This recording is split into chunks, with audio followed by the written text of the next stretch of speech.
الرحمن السلام علیکم ورحمۃ اللہ وبرکاتہ ایوری ون. بہت سوالات آ رہے تھے اور بڑی ریکویسٹ بھی آ رہی تھی شیخ کے حوالے سے.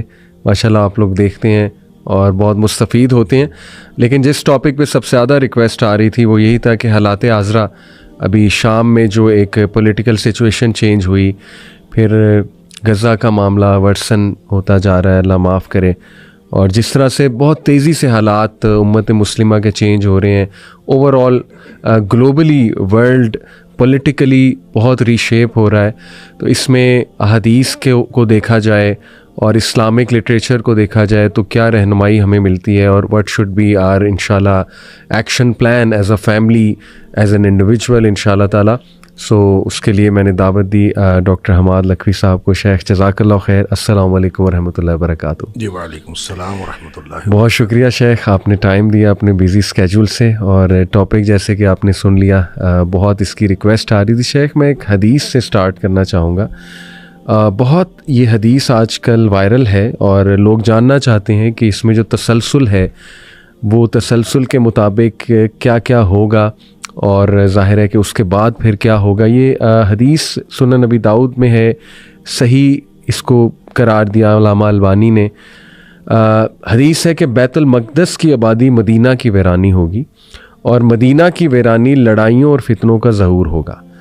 فتنوں کا ظہور قسطنطنیہ کی فتح ہوگی, اور قسطنطنیہ کی فتح دجال کا ظہور ہوگا.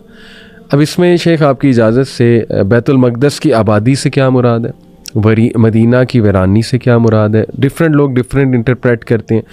پھر یہ جو قسطنطنیہ دوبارہ فتح ہونا, اس کا مطلب چلا جائے گا ہمارے ہاتھ سے, تو یہ ان پیک کرنا بڑا ضروری ہے حدیث, تو اس پہ تبصرہ فرمائیے گا. بسم اللہ الرحمن الرحیم. دیکھیں, سب سے پہلے ہمیں یہ جو علاقائی صورتحال ہے نا, اس کو یوں دیکھنا چاہیے کہ احادیث کے اندر جس شام کا ذکر ہے اس شام میں موجودہ 4 ممالک تو ڈیفینیٹلی شامل ہیں. صحیح. اس میں اردن شامل ہے, اس میں فلسطین شامل ہے, صحیح. اس میں لبنان شامل ہے, اور اس میں موجودہ سیریا شامل ہے. صحیح. اس کے علاوہ بعض انٹرپریٹیشنز کے مطابق قبرص بھی اس کے اندر, سائپرس جس کو ہم کہتے ہیں, وہ بھی اس میں شامل ہے, اور ایک صوبہ ترکی کا بھی اس کے اندر شامل ہے. یہ سارا ملا کے شام بنتا ہے. ٹھیک ہے. لہٰذا جتنی بھی شام کے بارے میں نبی کریم صلی اللہ علیہ وسلم نے فضیلت بتائی ہے, تو اس کا جو مرکز و محور ہے وہ یہ پورا علاقہ ہے. کوئی ایک ملک نہیں ہے, موجودہ ملک شام نہیں ہے, بلکہ پورا علاقہ جو ہے اس کے اندر شامل ہے. جہاں تک قسطنطنیہ کی بات ہے, ظاہر ہے کہ یہ استنبول کا دوسرا نام ہے, اور استنبول جو ہے وہ مسلمانوں کے قبضے میں ہے, اور نبی کریم صلی اللہ علیہ وسلم اس میں جو ذکر فرما رہے ہیں وہ قسطنطنیہ کی فتح کا ذکر فرما رہے ہیں. تو اس کا مطلب ہے کہ قسطنطنیہ پہلے ہمارے ہاتھوں سے جائے گا, مسلمانوں کے ہاتھوں سے یہ چلا جائے گا, اور یہ پھر جا کے فتح ہوگا. اور اس کی فتح کے بارے میں بعض احادیث کے اندر آتا ہے کہ جب قسطنطنیہ فتح ہوگا تو مسلمان جو ہیں وہ اس قدر یعنی ایمان والے ہوں گے, اور ان کا ایمان اس قدر مضبوط ہوگا. اصل میں یہ ساری چیزیں ریلیٹ کرتی ہیں. اس کو میں تھوڑا سا اور پیچھے لے جاؤں. بالکل. تو امام مہدی کا جو ظہور ہے, صحیح, وہ فتنوں کے ظہور میں امام مہدی جو ہے وہ آئیں گے فتنوں کے دوران. اس میں بعض نشانیاں ہیں. اس میں مثلاً یہ ایک نشانی یہ ہے کہ کوئی عرب جو بادشاہ ہے اس کا انتقال ہوگا, اور اس کے بعد جھگڑا ہوگا وہاں بھی, عرب میں بھی, کہ کس کو جو ہے وہ بادشاہ بنایا جائے. 3 پرنسز کا آتا ہے ذکر, آپس میں جھگڑا ہوگا. اچھا, اسی طرح یہ بھی ہے کہ مسلمانوں کی قیادت کا فقدان ہوگا. اچھا, اور اس میں یہ بھی ہے کہ مسلمان جو ہیں حج کے موقع پر اکٹھے ہوں گے, اور حج کے موقع پر آپس میں گفتگو کر رہے ہوں گے کہ کس طرح سے ہمیں قائد ملے. تو ان کو اس دوران, حج کے دوران جو ہے یہ محسوس ہوگا کہ جس کو ہم قیادت دینا چاہتے ہیں وہ شخص یہاں کہیں موجود ہے, اور پھر کوشش کریں گے کہ وہ ان کو ڈھونڈ لیں.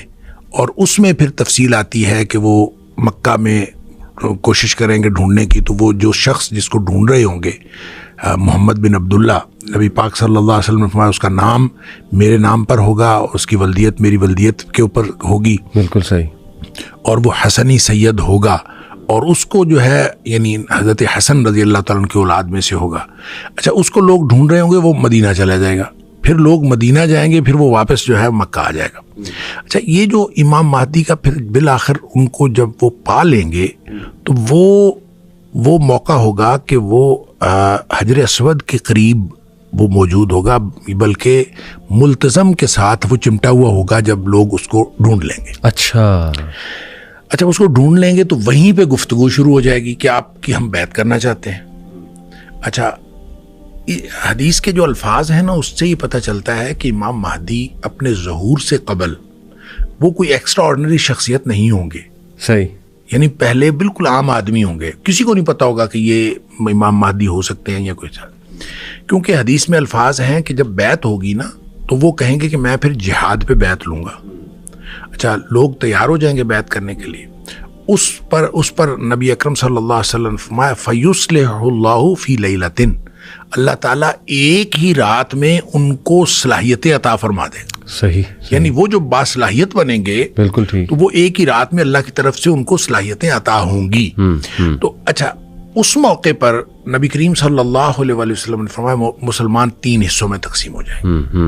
اچھا، اس میں ایک حصہ مسلمانوں کا وہ ہوگا جنہوں نے امام مہدی کو ماننا ہی نہیں، اور ان کے بارے میں نبی پاک صلی اللہ علیہ وسلم فرمایا ان کا ایمان کے ساتھ کوئی تعلق ہی نہیں ہے۔ دوسرا حصہ یعنی 3 میں سے دوسرا حصہ وہ ہوگا جو لڑائیوں میں شہید ہو جائیں گے۔ ٹھیک، نبی پاک صلی اللہ علیہ وسلم فرمایا روئے زمین کے بہترین شہداء ہوں گے۔ اللہ، اس کے بارے میں بعض روایتوں میں یہ بھی آتا ہے کہ اتنی زیادہ جو ہے وہ قتل عام ہوگا اور اتنی زیادہ شہادتیں ہوں گی کہ بعض روایتوں میں اس طرح ہے کہ ایک آدمی کے 100 بیٹے ہوں گے، 99 شہید ہو جائیں گے اور ایک بچے گا۔ یعنی اس کا مطلب اتنے بڑے پیمانے پر جو ہے وہ شہادتیں ہوں گی، اور ان کے بارے میں نبی پاک صلی اللہ علیہ وسلم فرمایا کہ یہ روئے زمین کے بہترین شہداء ہوں گے۔ ایک حصہ جو بچے گا ان کے بارے میں نبی کریم صلی اللہ علیہ وسلم نے فرمایا اس کے بعد ان کو کوئی چیز، کوئی فتنہ ان کے ایمان کو خراب نہیں کر سکے گا، وہ بہترین مومن ہوں گے۔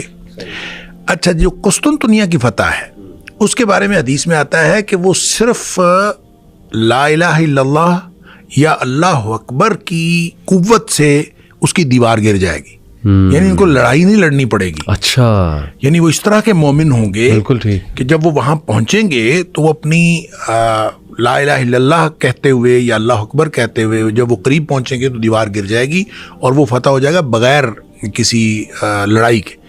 وہاں جب وہ فتح ہوگا تو ان کو اطلاع ملے گی کہ دجال کا ظہور ہو گیا ہے۔ اچھا، اور پھر یہ دوڑیں گے پیچھے کو جو کہ دجال کا ظہور ہو گیا۔ اچھا، یہ جو یہ تفصیل ہے تو یہ حدیث جو ہے یہ بھی اسی ترتیب کی نشاندہی کرتی ہے کہ جو بیت المقدس کی آبادی ہے وہ مدینہ کی بربادی ہوگی، اور مدینہ کی بربادی جو ہے وہ خروج الملحمہ، وہ جنگوں کا آغاز ہو جائے گا، اور جب جنگوں کا آغاز ہوگا تو پھر اس کے نتیجے میں فتح قسطنطنیہ ہوگی، اور فتح قسطنطنیہ ہوگی تو اس کے بعد جو ہے دجال کا ظہور ہوگا۔ تو یہ جو تفصیل ہے، یہ ترتیب ہے، لگتا ہے کہ ترتیب یہی ہوگی، اس لیے کہ جب نبی پاک صلی اللہ علیہ وسلم نے فرما دیا تو یقیناً یہی ترتیب ہوگی۔ تو اس میں ایک بات بہرحال میں جو آپ نے کہا کہ بیت المقدس کی آبادی سے کیا مراد ہے اور بربادی سے کیا مراد ہے، دیکھیں اس کا ایک تو مطلب یہ ہے کہ ہمیں جو سمجھ آتی ہے کہ بیت المقدس جو ہے وہ اس کے اندر جتنی خرابیاں ہیں، جتنے وہاں پہ کیوس ہے، وہ ختم ہو جائے گا۔ آبادی سے مراد یہ ہے۔ اچھا، اور یہاں کی بربادی سے مراد ہے جتنا یہاں پہ امن ہے یہ ختم ہو جائے گا۔ اچھا، ٹھیک ہے، خراب ہے نا، خراب، ٹھیک ہے، ٹھیک ہے، خراب و یسرب، حدیث کے الفاظ ہے خراب۔ صحیح ہو۔ اب خرابی کسی بھی طرح کی ہو سکتی ہے، وہ ایڈمنسٹریٹو خرابی ہو سکتی ہے، مینیجریل خرابی ہو سکتی ہے، وہ نظام کی خرابی ہو سکتی ہے، وہ لوگوں کے ایمان کی خرابی ہو سکتی ہے۔ ویسے تو نبی پاک صلی اللہ علیہ وسلم فرمایا فتنوں کے دور میں ایمان جو ہے وہ حجاز کے اندر سکڑ کے آ جائے گا، جس طرح سے سانپ جو ہے سکڑ کے اپنی بل میں گھس جاتا ہے، اس طرح سے ایمان سکڑ کے حجاز میں آ جائے گا۔ حجاز یعنی مکہ مدینہ، مکہ اور مدینہ۔ اچھا، تو جب مکہ اور مدینہ میں ایمان آ جائے گا تو اس کا مطلب ہے ایمانی خرابی تو نہیں ہوگی، کسی اور طرح کی خرابی ہوگی، کوئی بد انتظامی ہو جائے گی، کوئی لڑائی ہو جائے گی، کوئی سیاسی ایشو ہو جائے گا، کوئی اس طرح کا ایشو ہوگا، اور اس ایشو کے بعد جنگیں شروع ہو جائیں گی۔ اب وہ جو جنگیں شروع ہوں گی، جو بھی قیادت کا فقدان ہوگا، میں جب پہلی دفعہ